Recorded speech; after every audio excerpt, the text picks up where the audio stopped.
Welcome to the Shock Your Potential podcast with your host, Michael Sherlock.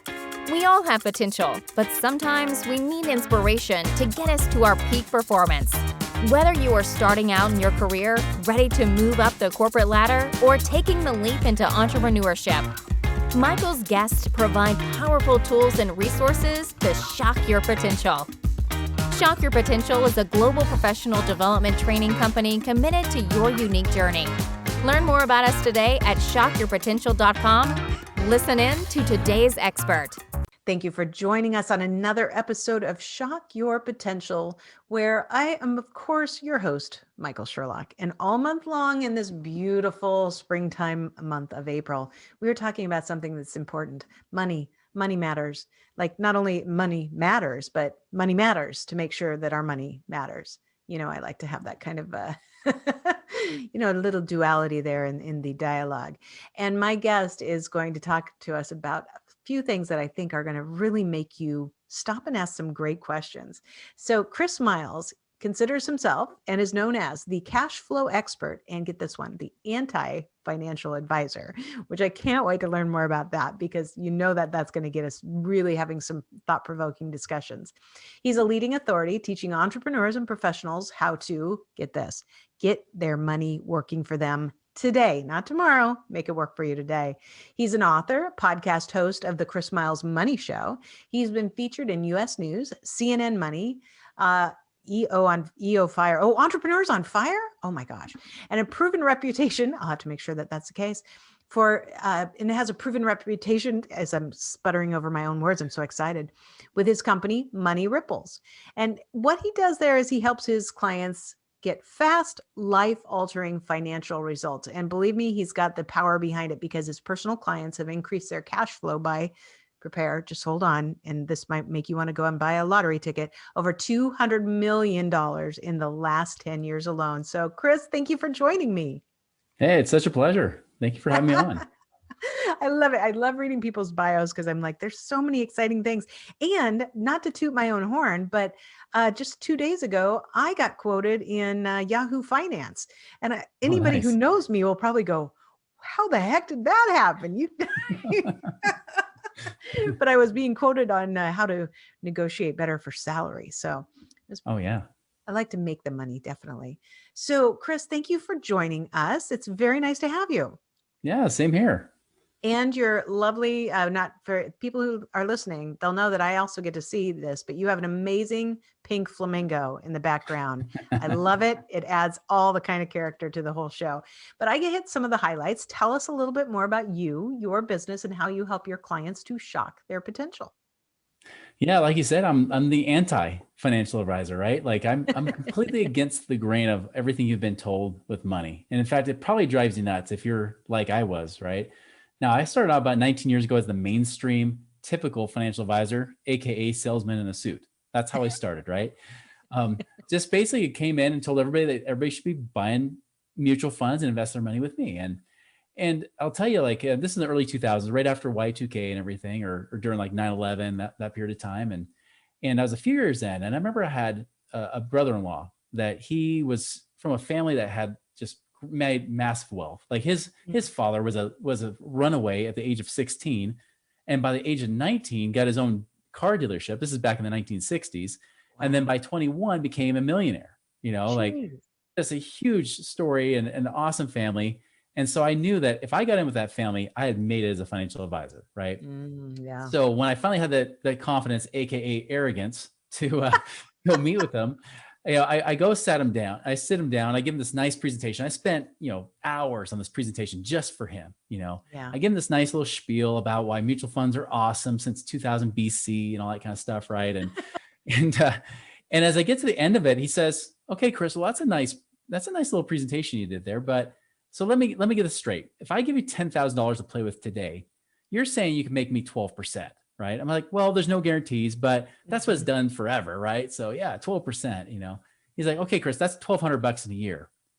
But Chris, I can take that same $10,000, put that into my business, basically buy inventory, turn around and sell it to make a $20,000 profit in a couple months. So why would I invest my money with you? It was like the best question he could possibly ask me, because I was like, well, you should be diversified. You shouldn't put all your eggs in one basket. Besides, business is risky. Of course, I'm in business myself, telling him that. Like, I'm a total hypocrite, right? Oh, And he's like, that's nice. Well, great. Thanks for your time. We'll see you later. And he's just sent me oh, with my tail between my legs, heading out the door, oh, right? yeah. Best thing that could have ever happened, because I remember asking even the best, producers in my office, right? Like, well, what would you have said? They're like, I don't know. That was a pretty good answer. I probably would have said the same thing. I'm like, Yeah. well, dang. And then I realized after some time, and that experience and some others, I was just a salesman in a suit. I Mm. wasn't a financial expert. I didn't know what the heck I was doing. And it became really clear when one of my friends who left that business, went to become a real estate investor, came back to me a few months later, and we're talking, wishing each other Merry Christmas back in 2005, right? And then I'm asking about his life. He's like, it's awesome. My dad and I partnered up. He's doubled his income as a professor at the local university. We're doing amazing. And I'm like, that's too good to be true, right? All that kind of stuff. And we started arguing about stocks and real estate, what's better. And he finally stopped me and said, Chris, what do you teach your client? Like, what principles are you teaching your clients? Well, like, what do you mean by principles? He's like, well, that's part of the problem. 2, how many of your clients are actually financially free? Like, they don't worry about money. I said, well, none, because even the retired doctors watch CNN. If you watch CNN, you're going to worry about everything, right? Because Exactly. that's just a crazy place to watch. You're going to be broke in the next 2 minutes. Yes. You'll be broke easily. Like, you'll basically almost be suicidal after watching any of those kind of news programs, right? And so I'm like, well, none of them were free. He was like, well, good job, Chris. That's awesome. Well, he's like, how about this, Chris? Because if anybody's got it figured out, it should be you guys. How many of you as financial advisors are free, not off the commissions you're earning, but actually doing the investments you've been recommending to everybody else? Whoa. And I thought about it. And I knew guys who were in the business since the late 70s. And I said, none. Oh, And he's like, there's your problem. And I said, well, tell me the answer. He's like, I'm not going to tell you the answer because I don't think you'll believe me anyways. And, funny, he got me questioning it. I read some Kiyosaki books, like one that's lesser known, not Rich Dad Poor Dad. I read that a couple of times thinking somehow that financial advisors. BS, no way at all. I read another one called Who Took My Money, which is why mutual funds suck, right? Mm-hmm. And I got out. I was like, I can't do this anymore. I can't stay in integrity and teach this money stuff that doesn't work. And so I bailed out. March of 2006, I vowed never to teach about money again. I would just do mortgages as a mortgage broker. And then I would teach ballroom dancing, because little known fact, I was actually one of the nation's top amateur ballroom dancers in the early 2000s. So oh my gosh, that was my path. But again, like, I started doing things differently. I started focusing on cash flow, not accumulation. And that's when I was actually able to retire and get out of the rat race when I was 28 years old, later that year, in fact. Didn't do anything with the stock market, nothing like that. Actually, through streams of income in my business, I was actually able to retire working literally less than a 4-hour work week, which is just like, our friend Tim Ferriss. Tim Ferriss. Yeah, actually, I wrote a book with him and John Lee Dumas with Entrepreneur on Fire. We wrote a book called Entrepreneur on Fire together, and that's part of that. But yeah. Oh, so I was right. You do know him. That's very cool. Yep. I like to brag. I did the 4-hour work week before Tim figured it out. But I mean, it's probably pretty close to a tie. But either way, like, that's the thing, is like, it blew my mind. It was so easy to do and to create that freedom. And that's when I realized doing the traditional mainstream, saving everything, spending nothing, sacrificing and sucking your life away to just put it away in stocks doesn't work. That does not create freedom.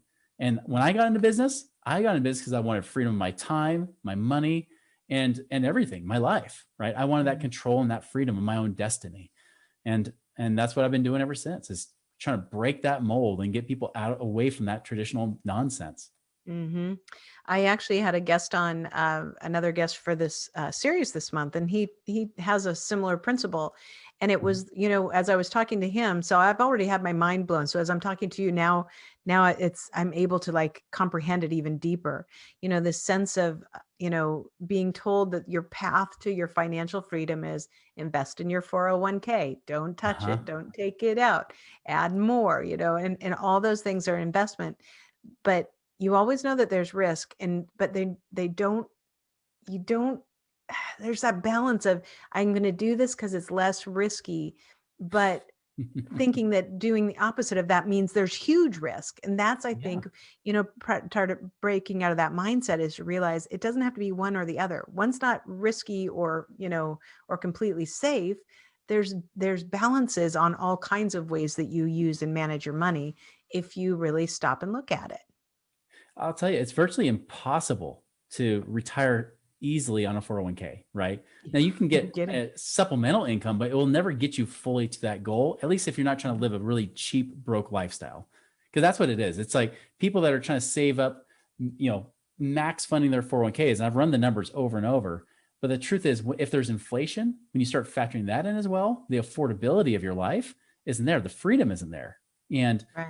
I'm even in a group that talks about, FIRE, financially independent, retire early, right?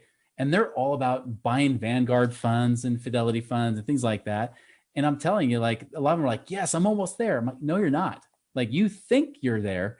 But the truth is, when you actually try to apply it, it doesn't quite equate. The numbers don't quite work out. Unless, of course, they're like, yep, I pared down everything. I'm living on $1,000 a month, living in Belize. Okay, cool. That's easy to do, but you can't gamble. You're gambling if you're in the stock market. And this is coming from a guy that taught 200 people how to trade stocks and options. I'm like, I told him, you are not an investor. You're a gambler if you're putting your money in the stock market, because it's just not the path to freedom. You cannot be free living in fear, knowing that you have no control of your money and what the markets do. If you have no control, there's no freedom possible. Well, and it's just thinking about, obviously, the pandemic kind of changed our economy too. In some ways, Yeah. I'm so surprised what didn't change with it. But, prior to that, before that, we knew that the world was going to stop turning, we were all preparing for that next recession. That's And, right. I know that my husband and I meeting with our financial advisor, you start making decisions, where are you going out of less risk, and what are you going to do to navigate that course? And it's, it still is that sense of, there'd be times where we're like, okay, but is that the right move you want to make? Do you need to pull some more in cash? If so, what are you doing with it? Yeah. And it's really caused, with my husband and I, some really great dialogues. I'm pretty thankful that, we've still been doing very well since, the pandemic, but it's really, you're right. If you're only going down one path, you're not accounting for all those other things. And goodness knows that, what goes up must come down. It has to. It just cannot keep going up. It's just not how markets work. And the higher it goes, the harder it falls. That's a Mhm. scary part, right? I mean, we Yeah. are technically in a depression. Yeah. We're already in a recession right now. Like, nobody's talking about this, right? They're all talking about the stock market's all-time highs, Bitcoin's through the roof because Tesla just invested $1.5 billion and all this kind of stuff going on, right? But the truth is that everything's based on hopium, right? Like, we're just smoking hopium right now. We're seriously hoping that the vaccine will cure everything and life will go back to normal. And the truth is, even if it did, which it won't, because it doesn't actually cure anything, like vaccines don't cure, it just masks the symptoms, right? So if it doesn't cure it, we still have to keep all these different, stipulations in place, more mask coverings, different types of ways of doing business that are costly and costing jobs, So this stuff is all happening on the surface. Our GDP is down. Like, still, it would take years for us to get back to where we were back in 2019. And we're not even close to that yet. So we're seeing all this stuff in the markets and all this stuff going on with, GameStop and all that kind of news, right? Yeah. All that stuff is just smoke and mirrors, right? It's and this is why you shouldn't be playing this game, because those markets are being manipulated and you have zero say in the matter. And when you have no say, no control, again, you have no freedom, right? And the financial advisors, I'll tell you from my own experience, they're not going to tell you to sell. That it's all, this is always a good time to buy, because if the market's going up, they're like, well, it's going up, keep buying. Well, if the market goes down, they say, well, keep buying because it's on sale, right? It's on sale. Yeah. So you have dollar cost average. So no, if it's going, it's the perfect sales pitch. It's crap. It's total absolute BS. And we've bought into it as a whole. Well, and I think if anything, the conversations that I have, I think it's really honestly been only in the last 8 years where I've felt like I could have good financial discussions, or at least not ones that would embarrass me. So it's taken me a long time to get there. But I think the whole thing with GameStop was such a great dialogue, because as we watched what happened, and we watched the false manipulate, or the manipulation, the false, increase, you're just like, you know that people, at least the people that were driving it up, I don't think were losing their life savings. They might have felt like a millionaire for a short period of time, but they knew what they were doing. But what you saw happen to the short sellers was, I mean, they can still handle it. Yeah. We know that they're making money everywhere they turn around, but Mhm. what a perfect example of how it is still just a gambling system. It really is. Yeah. Yeah. You cannot bake your freedom on that. I mean, Yeah. that's why, I mean, for those of you guys who are in business, like your first and foremost investment should be in your business, right? Yeah. Now Yes. here's the warning. Cause, and, I have a friend, Mike McAllowitz, right? He talks about profit first. Have you ever heard that concept? He talks about if you keep reinvesting your quote unquote profits into your company, that's not a profit. Right. Right. It's just an expense. You're just spending expenses. And what I see is long-term business owners they'll reinvest, and that's necessary early on, but you Mhm. got to still keep taking money out for you, right? As an Right. individual, you should be becoming wealthy too, not just in your business.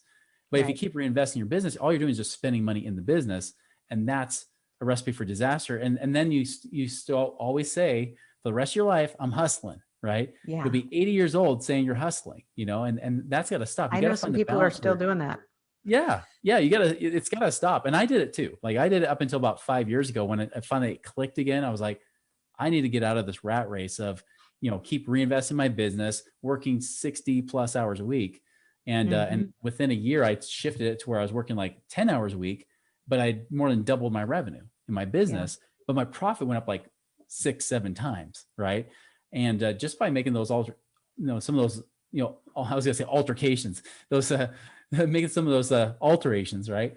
Yeah. Some of those slight changes there, I was able to actually, make it work better, and actually was able to retire and get out of the rat race again for the second time, 2016. And you need that passive income, you need that other stuff to go with it to help you to be free.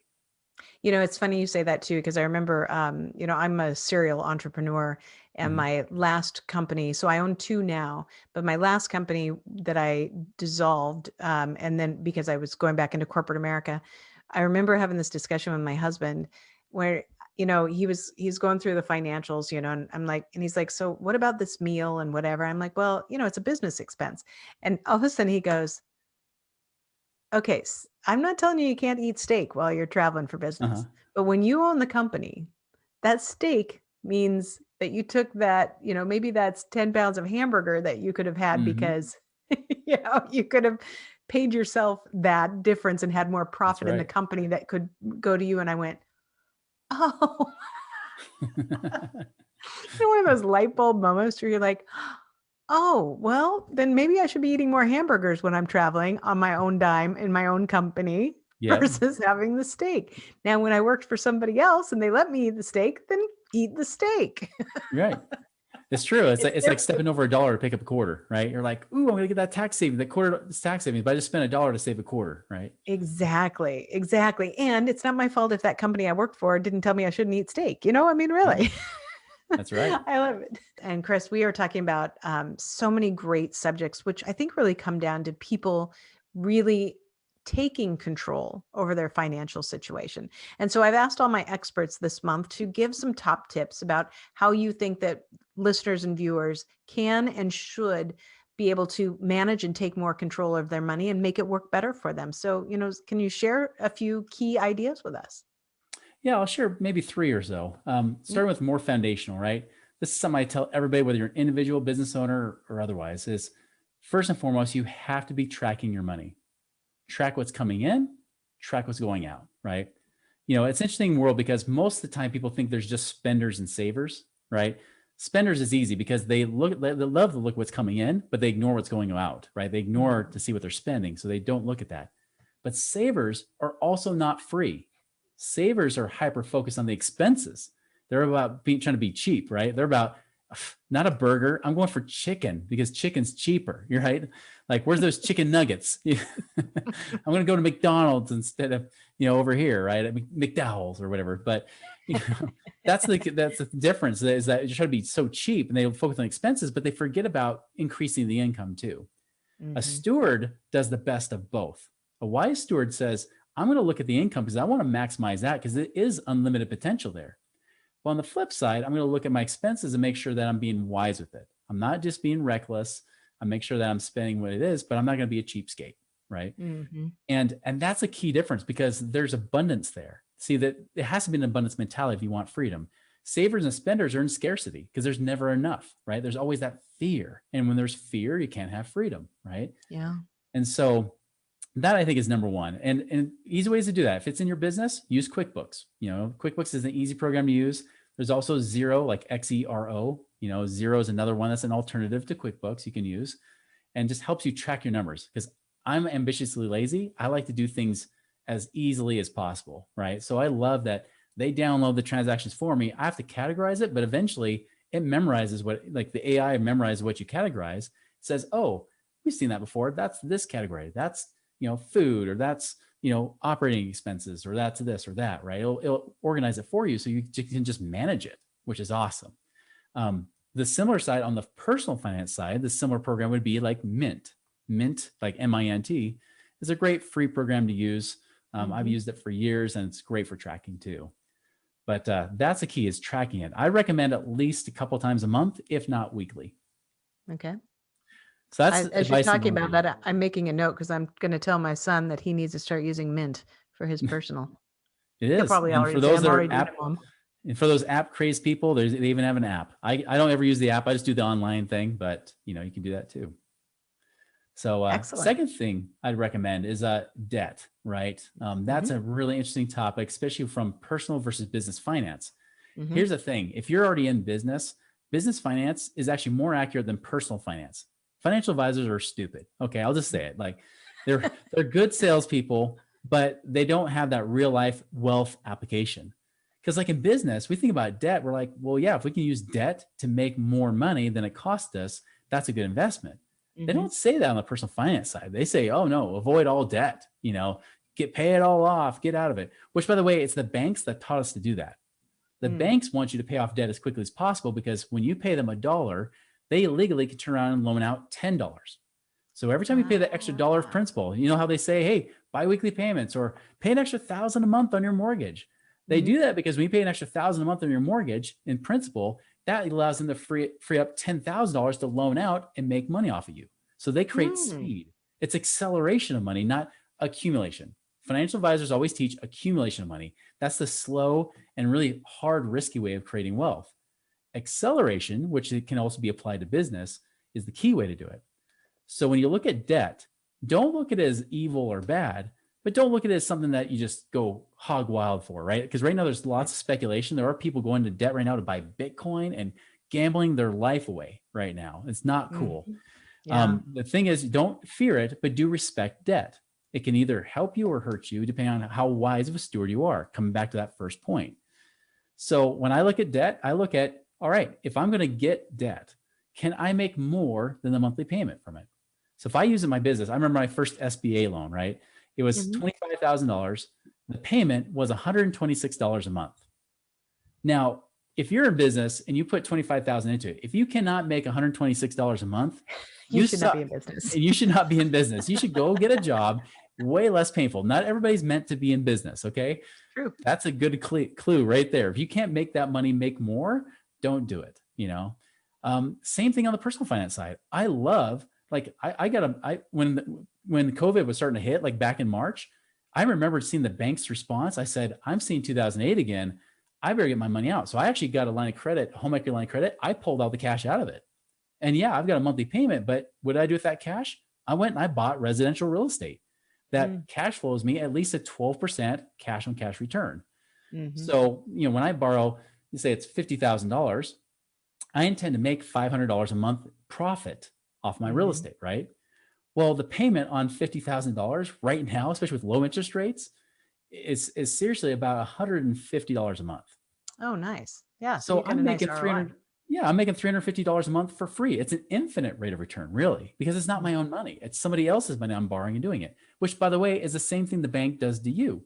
When they take your money into savings, they're not just sitting on it, letting it collect dust and hoping for compound interest. They're saying, thank you so much. Now I'm going to loan out 10 times that amount, right? And we're going to give you this much and we're going to get this much. Yeah, exactly. When's the last time you had a banker call you up and say, you know what, Michael, we've loved the fact that you've invested with us. Put your money in this whopping 0.05% savings account with us. We've appreciated your business over the last few decades. But you know what?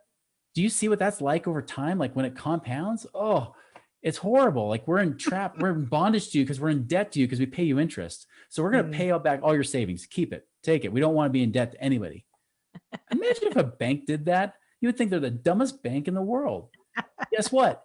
Everybody's been taught to do that, with our finances. Why are we doing the dumb thing that we already know businesses and banks have done and leveraged and made massive wealth? You just have to do it responsibly. So that's the key thing. Yep. Very good. So that was the second. Is there a third? Third, yeah. Third is when you've got cash, right? When you've got profit from your company, like we said, don't keep reinvesting every dollar back in. Keep some for yourself, even money that you say, this is money to create freedom. Here's my goal with everybody, whether you're in business or not, is that you should be able to work because you want to, not because you have to, right? You should know and be able to sleep peacefully at night saying, hey, even if I lost my job, I'm okay. Or even if my business got shut down because it was a non-essential business, for example, not saying that ever happened to anybody. No, not at all. Last year.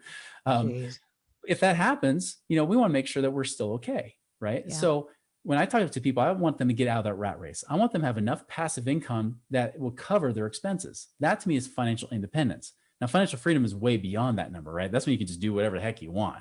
Right. But if you can at least become financially independent where your passive income can now replace your expenses, it can pay all your expenses, whether you make money in your job or your business or not. That's the key goal to get to. And that's what I've been able to do a few times. Now, if you've got cash, great. Can we put that money to use? Now, put it in Bitcoin? No, I would not recommend that. Like I see some people saying, I'm free. I put it into Bitcoin and I bought GameStop and I bought this. Like, no, you're not free. You're gambling until the money's out of those places. You're not free, right? No kidding. Until the money's actually coming out, you're not free. And so I said, no, it doesn't matter what the number zeros and ones say on a piece of paper or on a computer screen. It's about what monthly income is actually hitting your pocket. Yeah. And that's why I love doing things with real estate. Like real estate right now, even if it goes deflationary, which that's predicted as well, real estate holds great value and can still, in fact, the cash flow will pay you more in a deflationary market. Inflationary, great. We raise rents to keep up with inflation. We can do it and adjust things just like in business. We can raise prices. We can lower prices. We can make adjustments, right? That's the kind of stuff you should be looking at doing. And so, I mean, I've had so many people where I had one guy, he's a chiropractor out in San Diego. And he was like, hey, I want to just pay off all my debt. He had an investment property in California, which I tell people if they're on the Western half of the United States and they have investment property, they should probably sell it. Yeah, I'd say so. The numbers are never usually good in those places.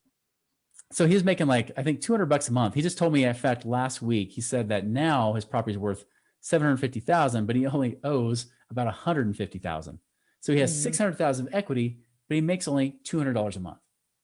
And I said, hey, if we sell that property, even if you paid massive costs or you sold it for cheaper, you still get at least $500,000 that even if we made 10% on in buying other real estate or buying apartments, that's $50,000 a year versus $200 a month. Right. And then I said, and if you want, we could cash out money from your house because he had tons of equity in the house. Now, remember his goal, here's the cool thing. Yeah, his goal was in 6 years, pay off both loans to then to make an extra $4,000 a month, to free up $4,000 a month in expenses. Already, I'm like, sell that house, you'll make over $4,000 a month in passive income, not including all the growth of the assets.